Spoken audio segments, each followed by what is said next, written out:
10, 9, 8, 7, 6, 5, 4, 3, 2. Boo! I am back. What's up, guys, and welcome to the player ratings video for Everton 1, Nottingham Forest 1. And it's a tough one to talk about because I feel a little deflated. If I'm honest with you guys. It was Everton were poor. Everton were a poor team with no firepower up front. And they were just playing the long ball. And in the end, a punted ball from Pickford was the difference in this game. And Forest, for me, it almost feels like I know it's hard to say. Let me just adjust the camera a little because I look huge. It's hard to say, but Forest, when they put their foot down with about 15 to 20 minutes to go, and they started interlinking well, and you had Yates coming on, who looked like he just slotted back in there. You felt the goal was coming, and indeed it came, and it came from the golden boy, Brennan Johnson, and what a composed finish it was. But for me, there's a lot of questions that need answering now. Defensively, we'll talk about them individually, but for me, Worrell, we got to have a discussion about him, and we'll get onto that in the player ratings. In terms of the general game, it was a very flat game, and I won't have my Forest hat on here. I will have my Brennan Johnson t-shirt on though, and if you do want one of these, go check out the merch store. The link's in the description below. But for me, the game was very flat. Everton, you could almost argue, were playing for a point, but Forest didn't want to take it. I didn't feel in the first half we wanted to take it. I felt like in the first half, Forest wanted to get to 0-0 at half-time and then put the accelerator on in the second half, which is fine to do, and I've got no problem with that. My issue is, once we took the lead and the changes were made, Kyoto came on and looked really good and shored it up. You cannot concede a goal to a lumped ball from the goalkeeper where your defence is just asleep. Henderson did what he could to try and save it. There wasn't much he could do. He tried to put Gray under pressure. But overall, it's really disappointing to concede a goal. Now, I know this time last year, we were bottom of the championship. And we do have to take check on where we currently are and what's happened. But at the same time, you got to really analyse the moment, and you have to say that was 2 points dropped for Forest. In terms of the goal itself, the build-up play was really good. Really good. Down the left-hand side, edge of the box, it comes to Yates. He takes a bit of a thunderbolt shot, which is only parried poorly by Pickford. And Johnson is there, like the vulture he is, ready to sweep in. Did he snap at it? No. He waited. He saw Pickford had dived down to his right. He just sent it calmly into the other corner. 1-0 to Forest. At that stage, with 9 minutes to go and only a couple of stoppage time, you would expect with the experience we got on the pitch for us to close the game out. And it didn't happen. It didn't happen. In the end, to be honest, Everton woke up. And in the final 4 minutes or so, Henderson had to be called in for a couple of saves. And it's just really disappointing. It's really, really disappointing. But those are my thoughts on the game. I want to get into the player ratings. I've got a lot to say about certain individuals and others not so much. But if you're in the chat, I want to know your ratings. We're going to start from the back with Henderson and I'll work our way forward as per normal. And then we'll get into the substitutions. And also we'll look at who the man of the match is, etc. But I want to start with Henderson. But if you're in the chat, let me know per player what you're giving ratings to. And if you're watching this later on, let me know in the comments down below. Who was your man of the match? Do you feel like this is a point gained or 2 points lost? Now, take into account Goodison, ugly pitch, ugly crowd. Not as in their faces, as in it's very condensed in. They're right on top of you. But it just feels to me like 2 points lost. Anyway, let's get into the player ratings. And we'll start with Hendo. Hendo is, right now for me, untouchable. He's solid. He did get a little knock during the game, but just got straight up and carried on. He made a few big saves when it was required. And for me, I feel disappointed for him that he didn't come away with a clean sheet. Now, Could he have done more with the goal? It's hard to say because he had to anticipate where Gray was shooting. He did the right thing, came out and closed him. But when he dove, I'll try and reenact it with my hands. He dove kind of up a little. And what that did was the ball just went underneath his body and slotted into the middle. It was a good finish from a crappy player like Gray, who gets one goal every, 365 matches. And it just disappointed me a little, to be honest, that it didn't come in. I'm going to give Henderson an 8 out of 10. I don't think, because, he didn't get a clean sheet, but did nothing wrong. Bear in mind, the baseline here is an average performance of 6. He made a few good saves. I'm going to give him an 8. Solid performance, but he couldn't have done much for the goal. I'm a little annoyed right now, if I'm honest. So these player ratings are probably not going to be my most accurate ones. Let's see what the chat is saying. The chat is saying 9. A lot of 9s for him, a few 8.5s as well. Daniel's saying something that's true. Tired of our keeper being man of the match. It shouldn't be like this every single game. It shows you the standard he is. We're gonna have to jump straight in to the real question, and the real discussion point is Worrell. And I want your input in on this. I'm seriously beginning to question if he is Premier League quality or not. I don't know. I love Worrell. I love him as a captain. I love him as the passion he has. I'm seeing every single match a couple of mistakes. And most of the time we've got away with it. But today, he didn't cover the cross. He attempted a back header in the dying stages of the game to Henderson, completely unchallenged, and nearly let Everton back to win the match. He's got these little mistakes in him that are really starting to piss me off. They really are. Now, will they participate with time? Does he just need a few games in? Remember, he's a Forest fan, a Forest boy, and to him, this is what we all would dream of. But we can't have any kind of liabilities in there. It's really, really worrying to see that. Could Biancon come in? Because he looked good in pre-season. Now, I know pre-season doesn't mean anything. But disappointing. He did it against the West Ham game when he slid in a panic in the build-up to their penalty. He's had a poor game again today. He had a poor first 20 minutes, settled himself back down, and then started panicking again in the last 15 to 20 minutes. I'm giving him a 4. I'm giving him a 4. I feel like too many mistakes and potentially costly for the goal as well. It's a 4 for me. It's a 4. Let me know if you agree or disagree. If you're giving him any more than a 5, I'd be questioning what game you were watching. Anything less, it wasn't like... And again, the other thing I want to mention is he got another booking as well. Back-to-back matches now where both our right side of defence has been booked. And that in itself is worrying. He got booked and he should have been booked because he was beaten on pace by, I think it was Gray down their left-hand side. And he literally grabbed his shirt, pulled him back. That shows you a lack of positional understanding as well. So let me know your thoughts. Worrell's going to be the contentious one this game. He really is. This game and going forward, we're going to, in the fan forum straight after this, I want you guys calling in and letting me know, what do we do about Worrell? Because we have to have a talk. We can't be sentimental. And if there's a weak link, we've got to talk about it. See what the guys are saying. DJ's saying 4. James White's saying 4. Cullis saying Worrell not up to it. Sorry, but it's obvious. Pat's asking about who gets captaincy. For me, I'd like Niakata as captain once he's back fit. I don't mind if Worrell's playing him being captain with the passion, but I'm saying if he's not playing. Excuse me. Charlotte's saying if he gets drops, who captains if Yates doesn't pick. Niakata, remember, was captain at Mainz. He's a leader. He's an absolute leader. So let's have a look. Pets is saying a 7.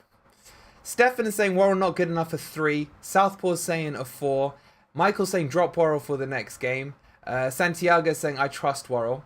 And Omai raises probably the best point here. We missed Niakata today. We really did. His leadership, his calmness, it was evident to see that was missing at the back. Let's move on to Cookie. Let's have a quick look at the Cookmeister. Cook didn't really do anything wrong. We always knew he was going to be lacking in pace. That was a given. But he was up against Rondon today, and I think he held his own against him. Now, it won't be the hardest match Cook ever comes in on, because Rondon isn't a good striker. And last week, Everton are struggling in the up front position. So Cook did what he needed to do, used his experience, defended well, commanded well, and had a solid performance. Now, you can't go crazy and give them... you can't really give 8s, 9s, and 10s to the defence based on, as in the back three, based on the fact they slept for the goal.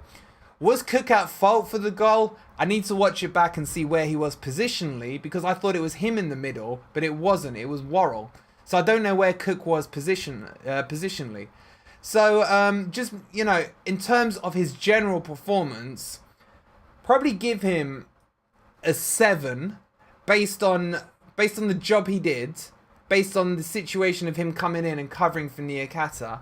I think a 7 is quite fair.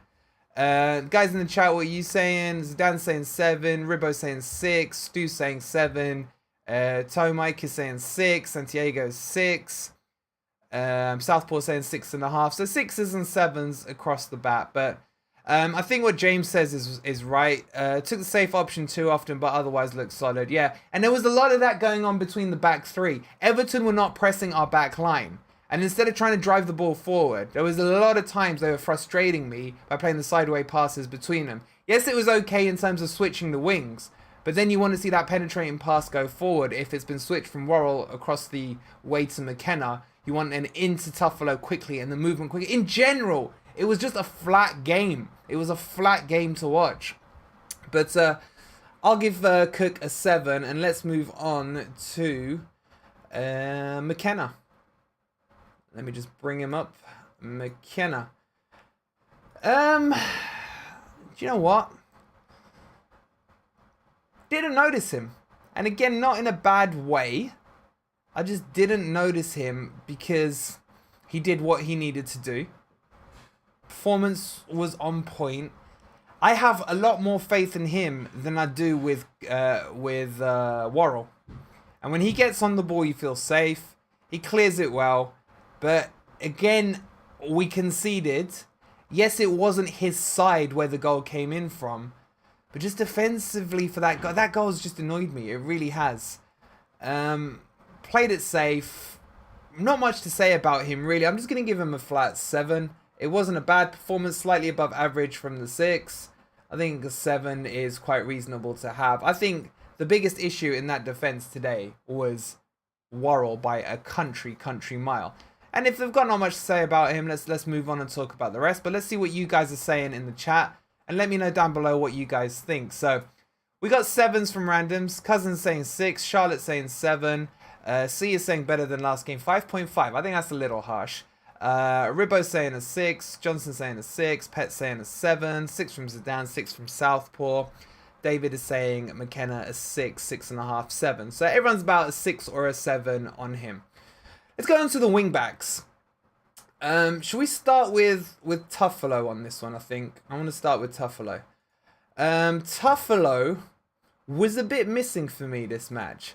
I noticed Nico Williams a lot in the way he was playing. And we'll get onto Nico separately in a second. But Tuffalo was not as bad as he was against Newcastle. But not as good as he was against West Ham. Now, he didn't do anything too wrong, but I don't want to sit here and be having a conversation about so-and-so didn't do this too wrong, so-and-so didn't do this too bad, yeah? And I want to be talking about Tuffalo was bombing down the left wing, Tuffalo was getting loads of crosses in, Tuffalo was doing this, that, and the other. Whereas you can just say he had an okay performance. It wasn't hugely inspiring, it wasn't anything bad, if that makes sense. So for me, Tuffalo, a bit quiet, but we'll just match. I can't give him less than a McKenna. I can't bring him up to what I think Nico Williams was. We'll give him a 7, I think. A 7. Nice, quick, easy 7. But, you know what? It's a 6.5 for me. It's 6.5. What are you guys saying? Tuffalo, Southpaw 5.5. David's saying 6.5.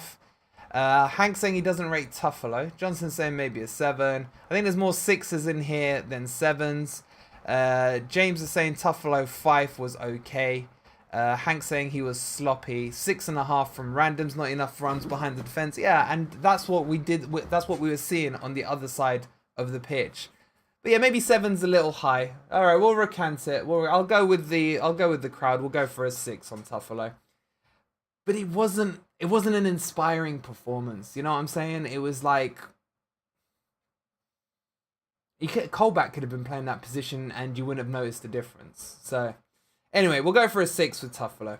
Let's go on to the guy who has been impressing me a lot. But I would say he was at fault in part for the goal. I don't know what you guys think, but when you look at it, it was a weird one. When the ball got punted forward, it was like our whole defense had moved a position to the right. So what you had was Williams playing as the right centre-back, Worrell in the centre-back position, and I don't know where the other two were. And Williams let the run go and ended up losing the man, but Worrell wasn't there to cover it off. What I will say, the rest of the game, he was brilliant. He was playing nice. He was working well with Johnson down the right-hand side. Mangala, who unfortunately came off injured, there was some nice little passing there. And he was looking to advance. I don't really feel until the last, 4 or 5 minutes of the game that we were under any threat of conceding a goal to Everton. But it was just... Could he have got him more behind? Yes. He did put a few decent crosses in. Not as many as the West Ham one. But it's just like... He was good. Probably one of the better players on the pitch. But at fault for the goal. Had he not had an okay game, he'd be looking at a 5 or a 6. For me right now, it's a 7. It's a 7 because he will always show the endeavour to go forward. He always shows passion. Does he need a bit of work on his defensive skills? I think he might. And I've just seen a comment here that's quite key. Randoms has said Williams is a 7. Slightly concerned he gets bullied off the ball too much and positioning needs work. You make 2 good points there because I remember back to, I think it was the Hertha Berlin match in pre-season where the cross came into the far post and he was one-on-one with the player there and he got bullied off and they scored the goal from there. Attacking wise, he's fantastic. Defensively, the positioning against Gray for the goal wasn't good. It wasn't good. He could have been tucked in more. He's got the pace to have tracked the run with him. It's a little worrying. DJ's got to go. Take care, mate. Thanks, DJ, for popping in.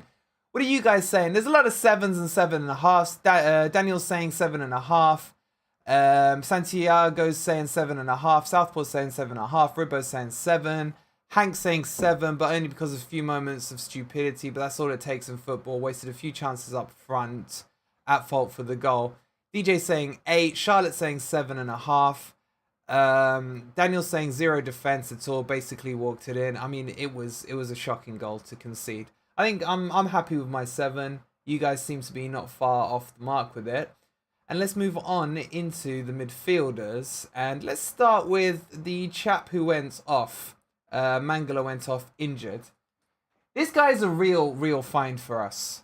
I love him. I love the energy and enthusiasm he plays football with. And he drives forward a lot. And he's really going to be a player. And remember, this is only his 2nd game in. It really is. 2nd game in. We're in a different league. But the pedigree he has, like I've said to you guys before, he partners Kevin De Bruyne in the Belgium national team. You know, that's how good he is. But overall, he played well in the midfield. I don't feel like he progressed enough forward in terms of linking up in the attack. I would have liked to have seen more runs into the box from him. And I think we were lacking that both with O'Brien and Mangala in the first half, where there wasn't that push through and that push forward. But in terms of what I wanted to see from the 2 midfielders of O'Brien and Mangala, and more specifically at the moment talking about Mangala, was that they were winning the balls in the midfield and then trying to link Lingard into the play. Now, Lingard, we'll get onto him, but because the connection wasn't that great from coming back from Lingard, it was it was a bit iffy getting the ball into that final third, and that's what we struggled with. So for me, if you want to single out Mangala's performance, I would say he's going to be a 7. But I would say as well, watch out for him because there's more to come. I was impressed with him last week. I was impressed with him in the first half this week. Hopefully that injury isn't big. Hopefully, it's just a little knock or something.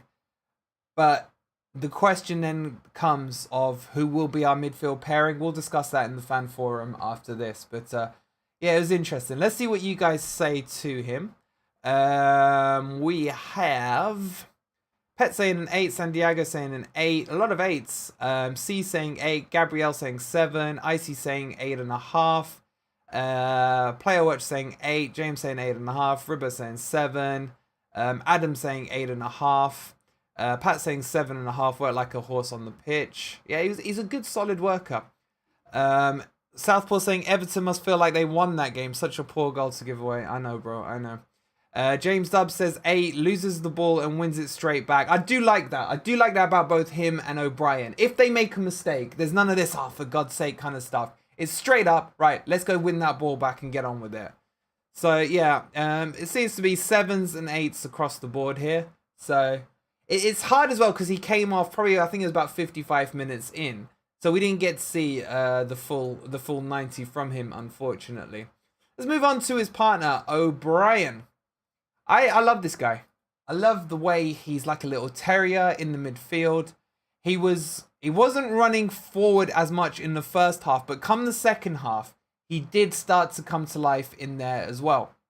We were having this debate at halftime with the chat. They would have liked to have seen Mangala stay on and Mangala stay on and O'Brien come off for Freuler. I don't mind either way. I see a lot of traits with Mangala and O'Brien that are similar, but I think as a tackler, as a little warrior, O'Brien is a very, very good player. Was this the game for him? Yes, it was. It was a physical battle in the midfield. He had some good duels against the likes of I keep forgetting the ex-Arsenal player's name, man.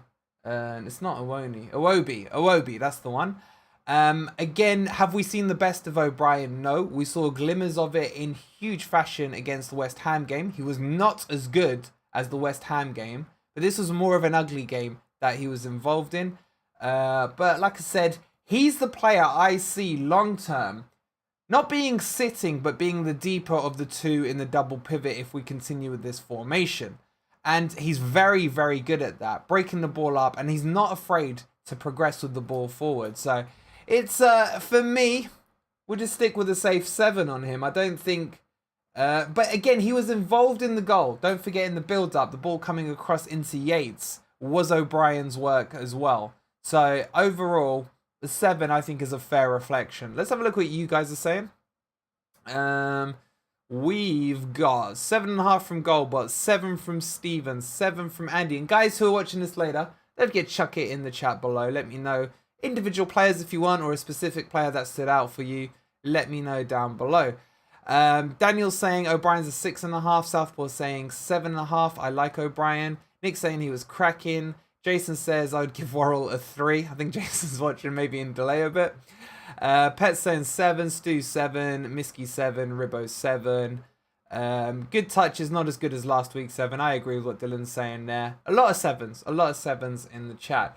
It's hard to do these player ratings straight after the match because I'm annoyed. I'm annoyed about that first goal, their equaliser, sorry. But at the same time, I've got to take my Forest hat off and just focus on it. And this one's going to be interesting. I'm going to say it now. And again, I might change my mind later on. I'm not convinced. He did a lot of running around. But it was, at times, just headless running around. I don't know if that makes sense to you guys. Like, he would go to chase the ball. You know when you play back in the day at school, you're playing piggy in the middle. And you go and you run and then the ball goes the other way. And then you go and chase that ball. By the time you got there, they've passed it. And every time you got there and chased it down. There was a lot of that going on with Lingard. So you can't say he wasn't trying to get involved in the game. But I wanted to see a bit of experience. Yeah, I wanted to see him pushing Owoni forward and saying to him, "You go there," because what he was doing, he was at times leading the high press, but because he was leading it from a deeper position from Iwobi, by the time he got there, it was like, "Oh, there you are, Jesse. We'll just pass it around you. That's fine." Overall, his link play, and he was key because of the overload we should have had in midfield, where they played in that 4-3-3 as I predicted in the preview. So that meant their two in midfield should always be tied up by Mangala and O'Brien, leaving Lingard the option to sit between the lines. And he didn't really turn up. And for me, I don't know how much longer we can hide behind the whole he's not match sharp, he's not match fit line. I don't know. And I'm just seeing, yeah, Lee's just said a comment there. Lingard needs better fitness, sure it will come. Yeah, but how long are we going to give him to do that? Do you know what I mean? It's a case of we've dropped 2 points here. You get to the end of the season. How crucial are those 2 points going to be in the bigger scheme of things? So it's one for me. If I'm Cooper at the Spurs game next week, I put my boy MG Dub, who we'll come on to, who was just a 10. It was a 10.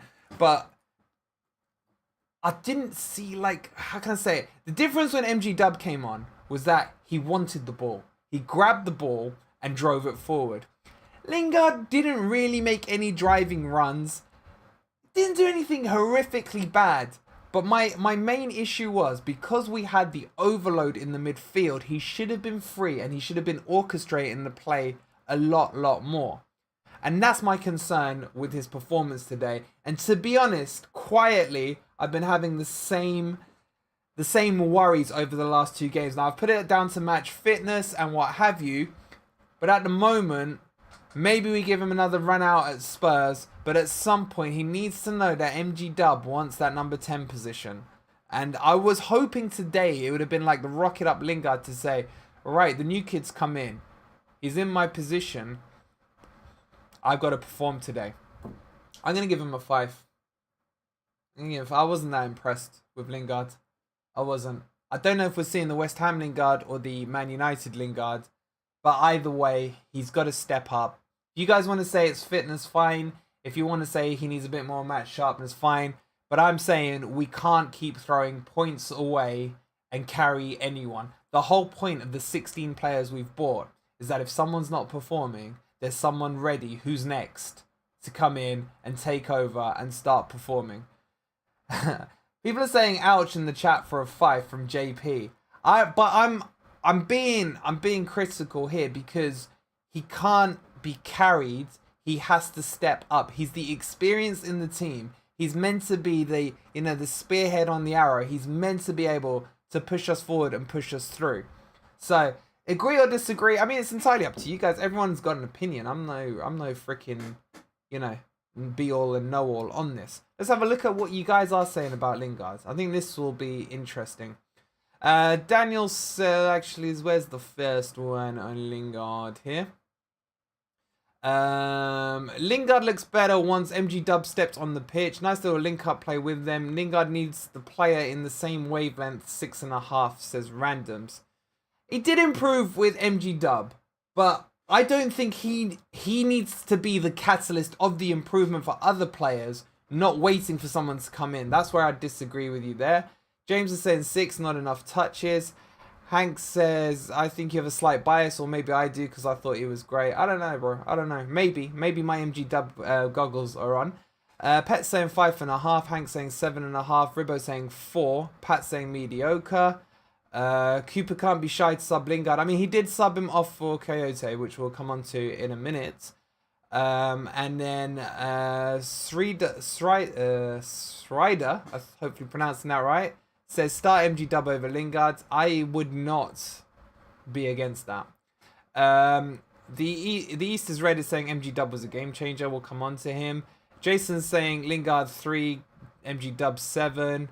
Daniel's saying he wants to see Remo on 100%.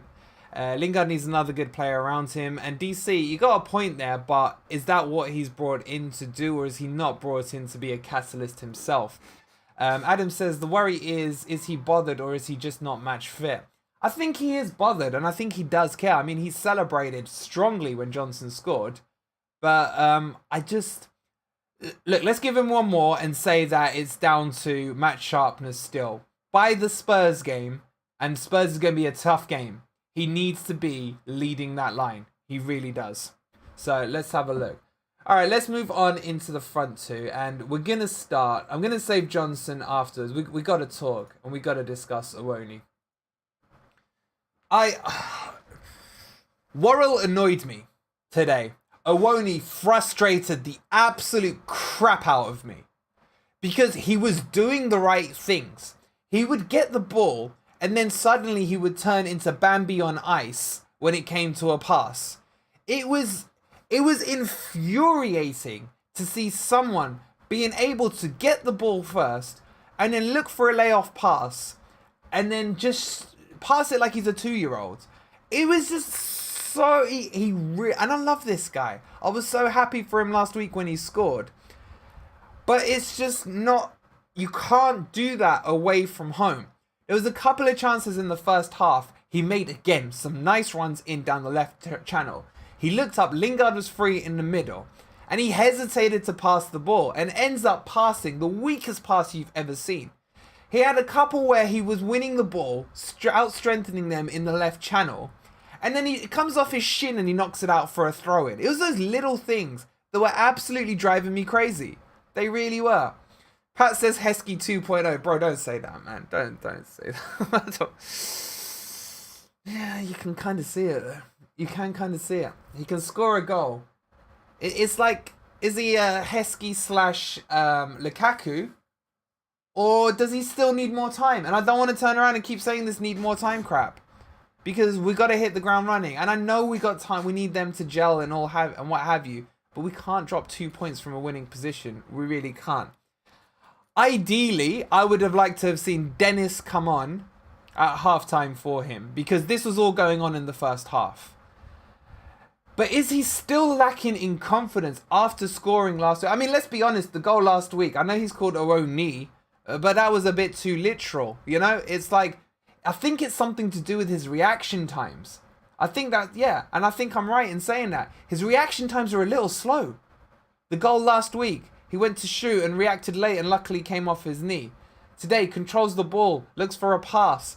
He studs the pass in a lot of times. He gave away a free kick in the right-hand channel after having done the hard work again to win the ball back, and then goes and freaking slips and does a studded pass again. I don't know. I thought he was poor. I thought him and Worrell were the worst two on the pitch for me. I'm going to give him a 4. Controversial? I don't know. I gave him, an 8 or a 9 last week. So it's not like I got a vendetta or anything against him. Let's see what you guys are saying. I just didn't like the way he played. We've got Zidane saying a 4. We've got Icy saying at least a 3. NFF saying 4. Pets being harsher than me with 2.5. Easter's Red and Adam giving him a 6. Oh my saying Big Awoni 4 for him. Had a touch like a baby elephant. Lee saying Awoni's too clumsy. All heart, no composure. I agree with those statements. Southpaw saying this guy is such a disappointment. I think there's a player in him. We're just gonna have to wait for it.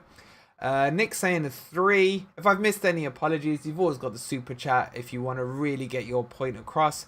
James Dubb says Awoni a 6. Miski saying 5. Ribbo saying a 5 as well. Let's get a few more in. Zahir saying the first team will get to know each other if they all play against Grimsby. Southpaw saying a 4. Easter's Red saying a 6. Do a couple more. DC saying a 4. Stefan saying a 6. Daniel Harris saying a 4. And Pat saying a 4.5. And Stu saying a 5. So it's a mixed bag. I say it's ranging from 2.5 to 6. So that's the range on him. Let's be more positive now, though, boys. And let's talk about Brennan Johnson. Now, we saw the celebration. I may have lost my mind when he scored. I wanted him to score. 1-0, leaving Goodison would have been the result I predicted, would have been the kind of performance I predicted. He was good. He was good. He worked hard. He was the one, for me, who was high pressing at the right times, especially in the first half. There was a couple of times where he pressed them so hard that he was able to tackle them, and there was one chance he created for Iwoni where he high pressed the defense, tackled the ball, defender falls over, no foul, it was a clean tackle. He then puts a lovely ball through to Iwoni, and Iwoni again hesitated and ended up doing a standing shot straight at Pickford. Now, he could have had a couple more chances had Iwoni laid the ball into him with a little bit less weight in the second half as well. So Johnson had the potential to get a couple of goals. But when it came to his goal, the composure on his goal was ridiculous. It reminded me a lot of the goal against Sheffield United in the away leg, the one where it deflected back to Lolly, in terms of he knew where he wanted to place the ball. Now, the style and the finish were different. What he did on this one was Yates had the shot, keeper saves it, parries it badly. Instead of snapshotting at it, Johnson just took his time, had a look where the keeper was, saw he was on the floor to the left-hand side, and he then just went and slotted it into the other corner. Beautiful, beautiful, beautiful goal. So I was happy with his performance, but I still think that we haven't seen fifth gear out of Johnson. I don't know if that makes sense. I want to see a bit more link-up play. I want to get the chemistry that he had with Jed Spence last year is developing with Nico Williams. They do already know each other. But he just needs a bit more work in the channel to stretch the defence out. And when he does that, the midfield then need to step forward. And we saw that with Ryan Yates, actually, when he came on. We'll get onto that in a second. But with the goal and the fact that I got the Johnson t-shirt on, if you want one of these, of course, !merch will take you to the store. Or, of course, you can click on the link in the description below. What do we give him? He's like a 7.5 to an 8 for me. Something around there. I'm going to give him an 8 because of the goal. We should have won the game. We really should. But that's what I'd give him. And I think there, Pat's raising a great point. If you give him the service, if we can get a Freuler in the team for next week and give Johnson the service, we know he's going to score. He's got that ability. He's got that crisp finish. And he scored again today. So let's see what you guys are saying. Zidane's saying 8 for Brennan. 1 chance, 1 goal. Daniel saying 7. Omar saying an 8. DC saying almost 40 mil for Iwoni and Dennis, head in hands. Khadifi is saying 8. Got a chance, got a goal, can't ask for more. I mean, he did what he's paid to do. Daniel saying Johnson is an NFC workhorse. He is absolutely. And then Kuamino is saying 7 because of the goal, otherwise a 6. I think that's a little harsh. Icy saying 7. Miski saying 7. Ribbo saying 7. Loads of 7.5s as well. Let's pick out the members. They're saying... Pat saying he needed service. Omai says we need to utilize all 5 subs. I would have liked seeing Dennis on at some point. Omai says we should have done 2 changes at halftime if we were poor. 2 at 65, agree. Nikos is saying an 8. So it seems in general we're all in and around a 7 to an 8 for Johnson. Let's move on to the subs. And the first sub to come on, and it was lovely to see him back. It really was. Where is he? And tell me I haven't got a Yates in here. Surely I have. Oh, it's criminal. I haven't got a Yates. Oh, guys. Where's my Yates picture gone? We don't have a Yates. Oh, no. I will correct that for next week. Let's talk about Yates. And Yates was brilliant when he came on. He drove forward. He was passionate about playing it. He really was. And he was shooting. I can't believe I can't find it. It's not there. Oh my God. I love this guy as well. I'll get that sorted. I'll get that sorted for next week. Yeah, hi Yates above me. Fake fan, no Yates. I know. Disrespecting. I've got a Cole back there. Should we put the Cole back in there while we talk about Yates?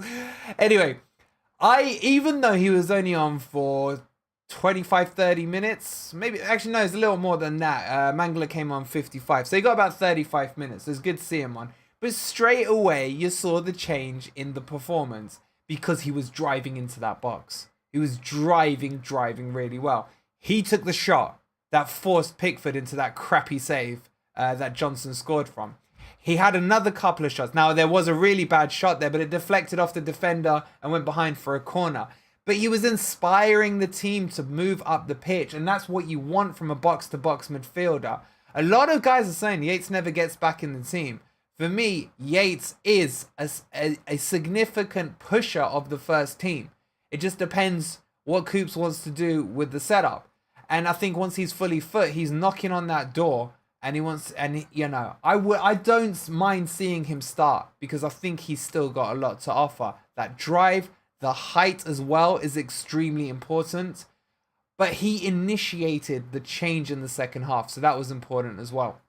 So we will give Mr. Yates an 8, and I will hang my head in shame that I do not have a picture of Yates. Who did he sub for again? It was Mangala. Mangala got injured. So let's move on quickly because we need to move on to the fan forum shortly. I might have to delay that till 6. Who was on next? I'm trying to think. I mean, just seeing that picture brings a smile to my face. He was brilliant. He was brilliant. He was everything I would hope to have seen in him having been flown in yesterday. He was just brilliant. He got the ball. And like you guys were saying earlier, he started to remind Lingard that Lingard's actually a decent player. Now, what did happen is that he scared the crap out of the West Ham players because he was driving at them, forcing them onto the back foot. And I mean, there was this lovely play from a corner where it came out wide. He went, closed him down and pressed, won the ball, nutmegged him with the outside of the boot, puts a nice cross in, and we got a shot. I think it was Nico Williams ended up with a shot from the edge of the box. This guy is going to be a steal at 25 mil, 35, 44 mil, whatever you want to call it, depending on what add-ons you want to add or wait for, yeah? I don't want to get too far ahead of myself, but he was magical. Magical. He has to start against Spurs. If you want to drop Lingard for him, drop him. If you want to drop maybe Awoni and put him up front, which is where he came to start with. He was kind of playing in a false 9 position alongside Johnson with Lingard still there and out on the left. But what I like about him is that he normally, his natural play is down the right-hand side. And he was playing down the left this time and doing just as good a job. Needs of time, simple as that, says Pat. Guys, can we have a little spam of the MG dub emote, please, in the chat? Because I love that emote. And if you're not a member and you want these emotes, we've set the price to the minimum YouTube will let us do. It's only 99p. Just press the join button and you can get all of the emotes there. And I think if I get 4 more members, I'll be able to unlock another emote. And then 10 more after that, and I'll keep adding more and more Forest players into it. So, what do we give him? I mean, I want to give him a 10. But you guys will be like, oh, you're going to give your boy a 10. He's your boy, and all this stuff. As Stu spams the emotes and love it. I'm gonna take my MG Dub fan club hat off. I'm going to give him an 8. Because I don't want to be accused of fanboy. Even though I am fanboy. I'm going to give him an 8. Between you and I, and if no one's listening, I'd be giving him a 10. But I gotta be real about it. He had about 20 minutes, 25 minutes to impact the game. He did impact the game. It's no secret that when he came on and Yates was on, that we were driving forward a lot more, and they were inspiring the play as well. 8 is fine for me. I'd want to give him a 10. I'm probably going to try and give him a 10 every game. So you guys in the chat are always going to have to bring me back down to earth. But I'll be sensible and give him an 8. What are you guys saying? Dylan says 8. Great. Let's hope for a good 5 years. Indeed. Martin saying 8. Scroll up a little and check these. James Dubb saying early days yet 7 and needs room to move. He does. Nico's giving him a 9. My guy Nico. Love it. Nikos, sorry. And then Lee's giving him an 8.5. Can't wait to see more. He has to start the next game different class. I completely agree with you. Ribbo's giving him an 8. There's a lot of 7, 7.5, 8s in there as well. So overall, I think, and then Pets is going a bit like me and giving him a 9. Martin saying 8 had some very good touches and moves in him. I think, guys, we got an absolute genius of a football here. And we've got him for 5 freaking years. I can't wait. All right, let's move on to the final couple of subs. I think the next one on, if I remember rightly, was Kyoto. Who actually I was impressed with. Now, we did then change the formation. He came on for Lingard and he sat in behind Yates and O'Brien. And he was kind of mopping up. And he was doing that job absolutely fine. Until, obviously, the death ball came in, which he had nothing to do with. So, for me, he came on to do what he did, and he did it. He was commanding. He looks a unit on that pitch as well. Can't give him too much. Can't say too. He had a couple of lovely clearances on the edge of the box. Did he impact the game much? Yes. But did we get the result we wanted for bringing him on? No.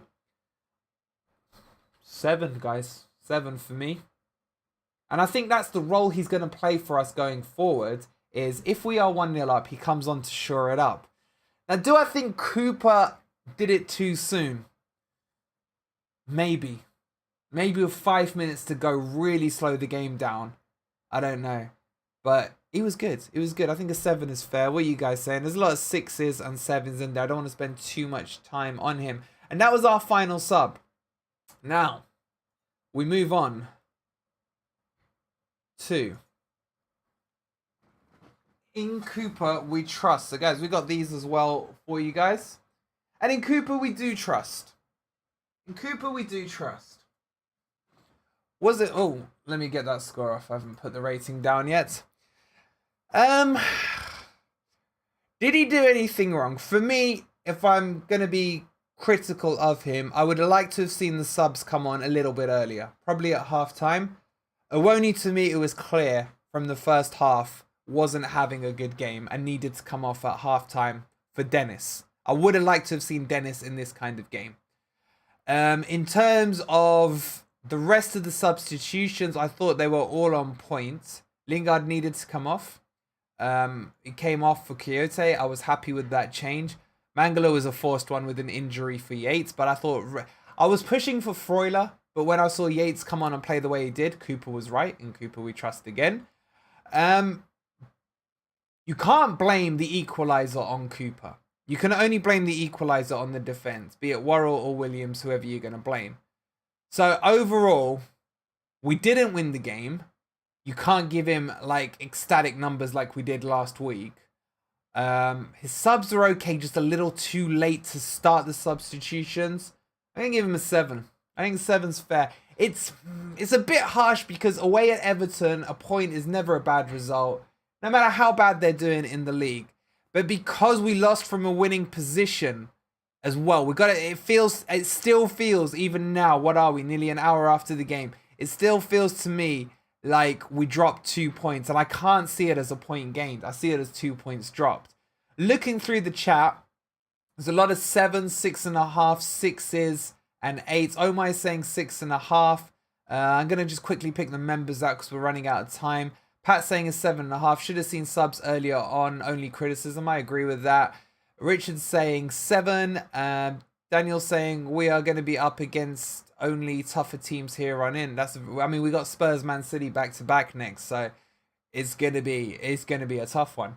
So yeah, so overall, the performance was good, but it was flat, is the way I would describe it. To kind of summarize this all up, I'd say the performance was good, but just a little bit flat. And what do I mean by that? I mean that Everton were there for the taking. Had we wanted 3 points, we could have, let me just readjust that camera. We could have easily gone out and taken 3 points. Absolutely there for the taking. Everton didn't really show me anything until they punted that ball forward. Now, the next debate we're going to have, and we're going to have this in the fan forum in about 10 minutes time. So guys, I want you guys in there to get your points and thoughts across. There's a couple of things. Is Worrell good enough for the team? Do we need a formation change? I can see Nikos is asking the question in the chat. And who do we play up front? Are we yet convinced by Awoni and Lingard, or do they still need some more time? There's some very, very interesting conversations that do need to happen. If I can get my mods to put the link in for the fan forum. That'll be starting in about 10 minutes. I need to nip to the loo. I've been sat here since like 2 o'clock.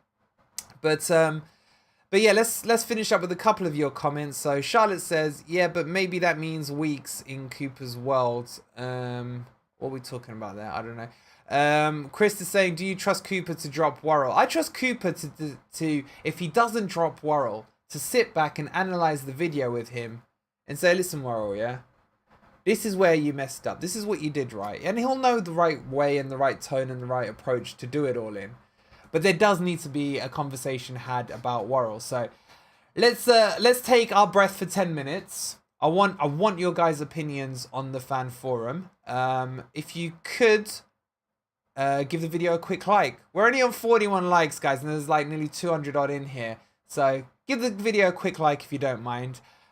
Subscribe to the channel if you're new. I'm going to go grab a drink, and I'll be back in about 10 minutes. The link should be in the chat very shortly. My mods are being lazy. It looks like I'm going to have to do it myself. Come on, mods. Mods. I need some new mods. If anyone wants to be a mod and you're going to be around, stream in, stream out, drop me a message on Twitter. It's at Wolverine8125. Let me just get this link for you. I bet by the time I've got it, the mods will have gone and done it. They're just lazy. So let's just get this link for you guys. So fan forum coming up, guys, in about 10 minutes time. And I've had to go and put the link in myself. So there's my Twitter, and there is the link for the fan forum. Guys, I hope you've enjoyed this video. It's been frustrating, but at the same time, I've got to say that it's nice to be frustrated by feeling you've lost 2 points, if that makes any kind of sense. If it does, give the video a quick like. And I will see you guys in 10 minutes time on the fan forum. I'll put the link in there. And let's talk this in depth, but I can shut up for a bit and let you guys get on and talk with it. So I will see you guys all in about 10 minutes time. Thanks for watching. Don't forget, like, subscribe, join the members gang if you want the emotes. Get your Brennan Johnson t-shirts in the merch store. And we'll see you in 10 minutes on the fan forum, or later on if you're watching this on YouTube. And come on, you Reds!